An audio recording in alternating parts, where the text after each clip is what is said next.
এটা হচ্ছে কালকে রাত্রির একটা ভিডিও। কালকে রাত্রি 8:30টার সময় হঠাৎ করে সবাই বলল চিলি চিকেন খাবে। সেই জন্য আবার সব প্ল্যান চেঞ্জ করে চিলি চিকেন বানানো হলো। আসলে কালকে তো বৃষ্টি হওয়ার পর ওয়েদারটা একটু ভালো হয়ে গেছিলো।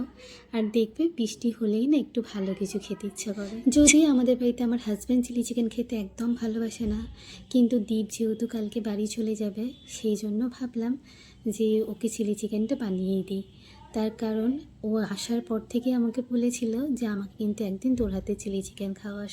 ওকে খাওয়ানো আর হচ্ছিল না, সেই জন্যই ভাবলাম ঠিক আছে, সবাই যেগুলো বলছে বানিয়েই ফেলি।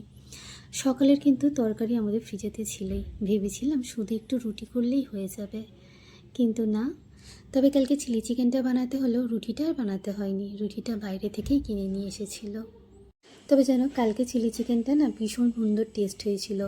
আমার হাজব্যান্ড এই মশলাটা এনে দিয়েছিল, এটা আমি আগে কখনো ইউজ করিনি, কালকেই ফার্স্ট টাইম করলাম। দেখলাম চিলি চিকেনের টেস্টটা একটু অন্যরকম লাগছে, ভালোই লাগছিল। তোমরা কোনো দিনও চাইলে ট্রাই করে দেখতে পারো। দুই মহারথীকে তো পড়তে বসিয়েছিলাম, দেখো উঠে গেছে, বিছানার কী অবস্থা। আর আমি না প্রত্যেক দিনই চেষ্টা করি যে রাত্রিবেলা অ্যাটলিস্ট ঘরদোর একটু পরিষ্কার করে শুতে। আসলে সকালে এত অগোছালো ঘর দেখতে না আমার একদম ভালো লাগে না। আজকের ভিডিওটা এখানেই শেষ করলাম।